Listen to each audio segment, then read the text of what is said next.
2024년 4월 16일 오늘 새벽 말씀은 열왕기상 7장 1절부터 22절까지의 말씀입니다. 솔로몬이 자기의 왕궁을 13년 동안 건축하여 그 전부를 준공하니라. 그가 레바논 나무로 왕궁을 지었으니 길이가 100규빗이요 너비가 50규빗이요 높이가 30규빗이라. 백향목 기둥이 4줄이요 기둥 위에 백향목 들보가 있으며 기둥 위에 있는 들보 45개를 백향목으로 덮었는데 들보는 한 줄에 15이요 또 창틀이 3줄로 있는데 창과 창이 3층으로 서로 마주대하였고 모든 문과 물설주를 다 큰 나무로 네모지게 만들었는데 창과 창이 3층으로 서로 마주대하였으며 또 기둥을 세워 주랑을 지었으니 길이가 50규빗이요 너비가 30규빗이며 또 기둥 앞에 한 주랑이 있고 또 그 앞에 기둥과 섬돌이 있으며 또 심판하기 위하여 보좌에 주랑 곧 재판하는 주랑을 짓고 온 마루를 백향목으로 덮었고 솔로몬이 거할 왕궁은 그 주랑 뒤 다른 뜰에 있으니 그 양식이 동일하며 솔로몬이 또 그가 장가든 바로의 딸을 위하여 집을 지었는데 이 주랑과 같더라. 이 집들은 안팎을 모두 귀하고 다듬은 돌로 지었으니 크기대로 톱으로 켠 것이라.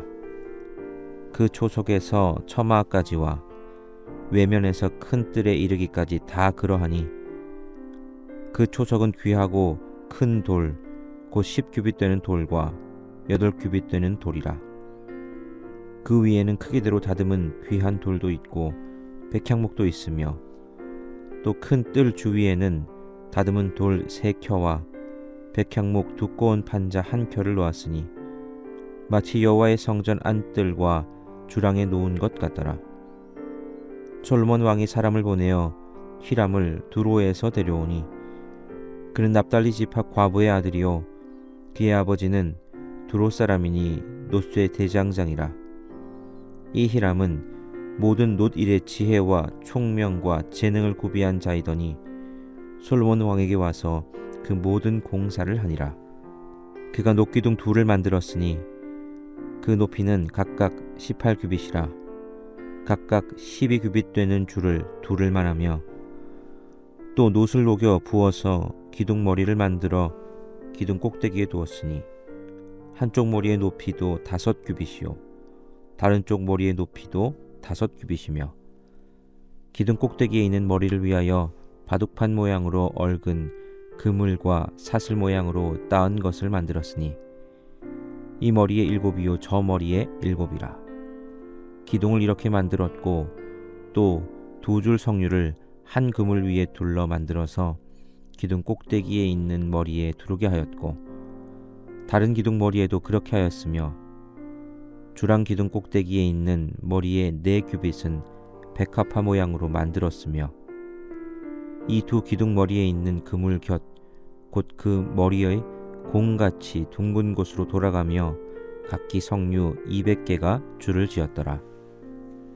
이 2 기둥을 성전의 주랑 앞에 세우되 오른쪽 기둥을 세우고 그 이름을 야긴이라 하고 왼쪽의 기둥을 세우고 그 이름을 보아스라 하였으며 그 2 기둥 꼭대기에는 백합화 형상이 있더라.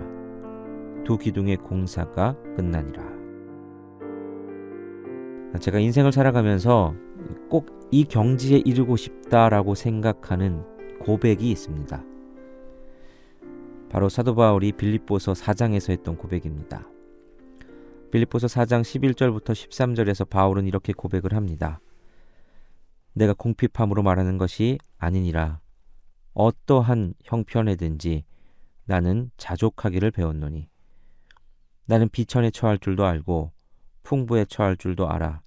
모든 일 곧 배부름과 배고픔과 풍부와 궁핍에도 처할 줄 아는 일체의 비결을 배웠노라. 내게 능력 주시는 자 안에서 내가 모든 것을 할 수 있느니라. 바울은 스스로 고백하기를 자신은 배고픔과 배부름, 풍부와 궁핍, 어떤 것이든 모든 것에 처할 줄 아는 일체의 비결을 배웠다고 고백을 합니다. 사람의 인생이라는 것이 다양하죠. 어떤 사람은 평생 가난과 씨름해야 하는 사람도 있고, 어떤 사람은 태어날 때부터 부유한 가정에서 태어나서 평생 그 부를 누리며 사는 사람도 있습니다. 또는 가난했다가 부를 얻게 되는 사람이 있는 반면 부유했다가 가난하게 되는 사람도 있습니다. 이런 다양한 인생의 경험이 사람마다 다르게 경험이 되지요. 그리고 그런 다양한 상황은 어떤 사람에게는 참 힘든 삶의 환경이어서 평생의 기도 제목이 되기도 하고 또 시험거리가 되기도 합니다. 그런데 우리가 사도 바울이 고백하는 것처럼 배부름과 배고픔, 풍부와 궁핍 중 어떤 것을 경험하게 되는 그것에 자족하고 그것에 맞게 살아갈 수 있는 인생의 실력을 갖추었다면 얼마나 좋을까요? 그러면 그런 여러 외적인 환경, 내가 풍요롭든 궁핍하든 그런 것들에 일희일비하지 않을 수 있을 겁니다. 하나님이 능력을 주시기에 어떠한 삶의 환경이 인생을 지배 못하는 그런 영적인 실력, 그거야말로 경지에 오른 영적인 실력이라고 할 수 있을 겁니다. 그런데 우리가 이런 영적 실력을 갖춘다고 했을 때 우리는 흔히 우리의 삶이 배고픔과 궁핍의 상황이 올 때 그걸 잘 받아들이고 견디며 자족하는 삶, 그런 능력을 훈련해야 한다고만 생각하는 그런 경향이 있을 수 있습니다. 하지만 사도 바울은 그것만이 아니라 배부름과 풍부에도 처할 줄 아는 비결을 배웠다라고 말합니다. 그러니까 자신에게 온 가난에 대해서도 대처할 줄 알지만 자신에게 온 부에 대해서 어떻게 그 부를 대처할 줄도 아는 것을 배워야 한다는 것이죠. 어떻게 부를 사용해야 하고 하나님께서 주신 부를 주신 목적에 맞게 사용하는 것, 그걸 어떻게 하는 건지를 안다는 게 중요한 겁니다. 우리는 그렇게 하나님 주신 부를 어떻게 사용해야 되는지 오늘 본문을 통해서 함께 좀 배워보고자 합니다. 오늘 본문에서는 6장까지 솔로몬이 성전 건축하는 이야기가 이어지다가 7장에 들어오면서 갑자기 솔로몬이 왕궁 건축하는 이야기를 시작합니다. 그래서 12절까지는 왕궁 건축 이야기를 하고 13절부터는 다시 성전 건축의 남은 이야기가 이어집니다. 그래서 갑자기 성전 건축 이야기의 흐름을 끊고 들어오는 이 왕궁 건축 이야기가 어색하게 느껴지기도 합니다. 그렇다면 하나님은 왜 갑자기 이렇게 어색한 흐름을 만들면서 왕궁 건축 이야기를 삽입하고 계신 것일까요? 성경이 그냥 의미 없이 쓰여진 것이 아니죠. 하나님의 의도가 있습니다. 자, 성전 건축과 왕궁 건축은 모두 다 이스라엘의 부강함과 영광을 드러내는 대표적인 사건입니다. 자, 이스라엘이 얼마나 부강해졌는지, 얼마나 영광스러운 나라가 되었는지를 나타내는 척도가 성전 건축과 왕궁 건축이죠. 하나님 주신 부가 절정에 달했음을 보여주는 사건입니다.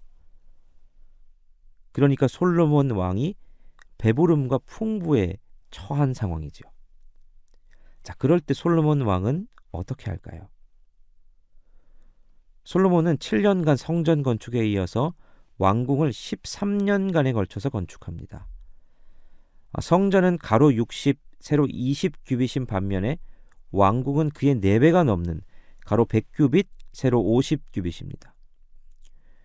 자, 성전보다 왕궁이 훨씬 크게 지어진 거죠. 어떤 이는 이를 두고 솔로몬이 이때부터 타락의 조짐이 보였다.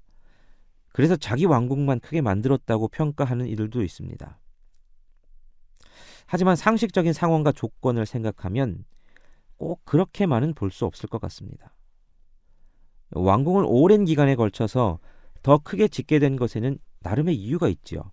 우선은 첫 번째로 성전 건축이 끝나고 나서 담당 기술자와 일꾼들의 피로도가 상당히 높았을 겁니다. 그래서 온 백성의 염원이었던 성전 건축보다 훨씬 적은 인원이 동원되었을 것으로 생각이 됩니다. 그러니까 당연히 시간이 길게 들겠죠. 성전 건축은 두 번째로 다윗의 모든 물자를 다 준비해 놓은 상태에서 시작했지만 왕궁 건축은 물자 준비부터 시작해야 됐습니다.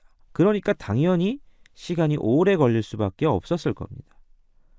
세 번째 이유는 성전은 성막의 형태를 키워놓은 아주 단순한 구조였지만 왕궁은 훨씬 더 다양한 용도의 공간들이 필요했기에 규모가 큰 것이 당연했을 겁니다.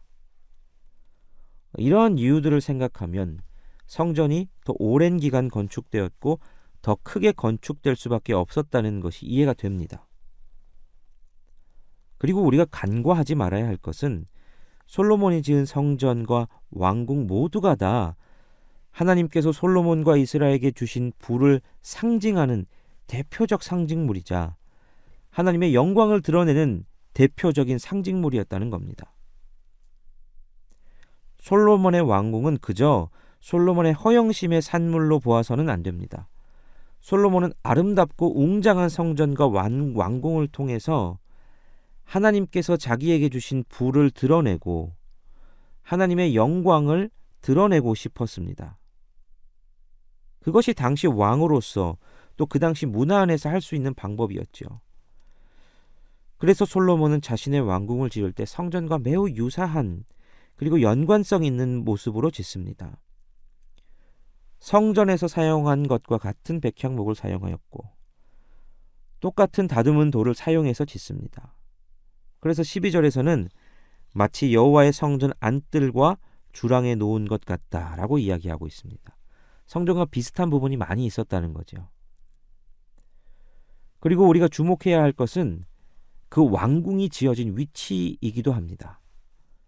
역사가 요세푸스에 따르면 솔로몬의 성전과 왕궁은 예루살렘 외곽 동쪽 언덕에 있는 어떤 한 구역에서 서로 마주하고 있었습니다.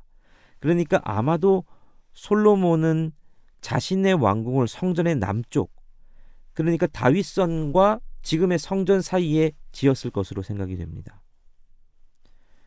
그래서 솔로몬이 왕궁에서 나오면 바로 성전의 남쪽, 즉 성전의 안뜰로 향할 수 있게 되어 있었을 겁니다. 이건 단순히 솔로몬이 언제든 성전으로 나아갈 수 있는 것, 그걸 의미할 뿐만 아니라 매우 유사하게 지어진 성전과 이 왕궁이 마치 연결된 듯하여 이것이 모두 다 하나님께서 통치하시고 하나님께서 영광 받으시는 장소임을 의미하는 것이기도 하지요. 솔로몬은 그 위치에 그걸 지음으로 그걸 드러내고 싶었던 겁니다.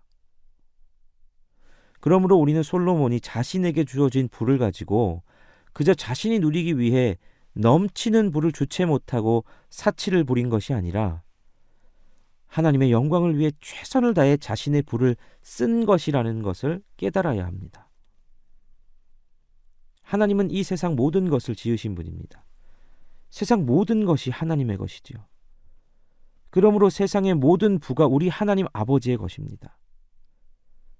그래서 하나님은 하나님의 뜻에 따라서 하나님의 자녀들에게 부를 허락하십니다. 아브라함에게도 이삭, 야곱, 요셉뿐만 아니라 욥에게도 하나님 그렇게 하셨지요. 하나님은 하나님의 자녀들을 부욕해도 하십니다.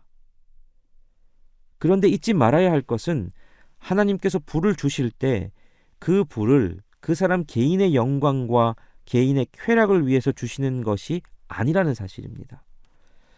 하나님은 그 부를 통해서 하나님의 영광을 드러내기를 원하십니다. 하나님 사랑하고 하나님께 순종하며 하나님과 동행하는 자와 그의 후손들에게 하나님께서 천대까지 은혜를 베푸신다는 약속을 신실하게 지키시는 그런 신실하고 능력 많으신 분이심을 드러내기를 원하신다는 것이죠. 하나님은 우리 한 사람 한 사람이 우리의 인생을 통해 하나님 드러내고 하나님을 영광스럽게 하기를 원하십니다. 그걸 위해서 그 사명 이루라고 각 사람마다 상황에 맞는 환경들을 허락하시죠. 어떤 이는 배부름과 풍부에, 어떤 사람은 배고픔과 궁핍에 처하게도 하시지만 그 어떤 것에 대처할 수 있는 일체의 비결을 배움을 통해 그 사람의 인생을 통해 하나님께서는 어떤 일을 행하시는지 보여주기를 원하시고 그 사람의 인생을 통해 하나님은 영광 받으시기를 원하십니다. 이 말씀을 함께하는 여러분들도 각자의 다양한 상황이 있으리라 생각합니다. 그러나 우리 한 사람 한 사람에게 하나님이 기대하시는 것은 동일합니다. 오늘도 어떻게 우리 하나님께 영광 올려드릴 수 있을까? 어떻게 우리 하나님이 영광 받으시도록 할 수 있을까를 고민하는 그 하루가 되었으면 좋겠습니다. 그런 삶을 살 때 하나님은 우리의 삶을 그분의 뜻에 맞게 인도하실 줄 믿습니다. 함께 기도하시겠습니다.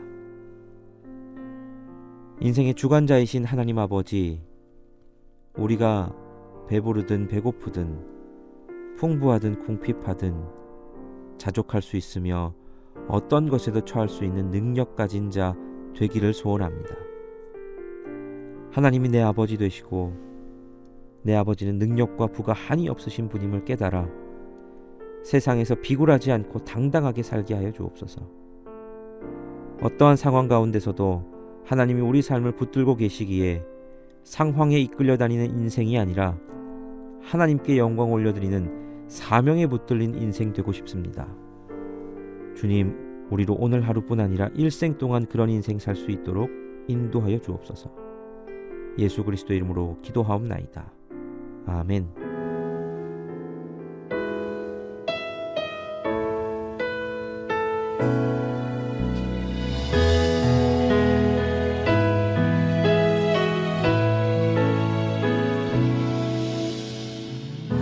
주님의 기쁨 되기 원하네. 내 마음을 새롭게 하소서. 새 부대가 되게 하여 주사. 주님의 빛 비추게 하소서.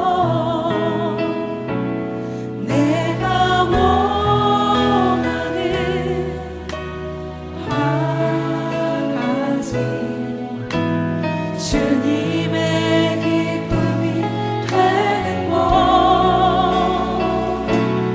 내가 원하는 한 가지. 주님의 기쁨이 되는 것. 겸손히 내 마음 드립니다.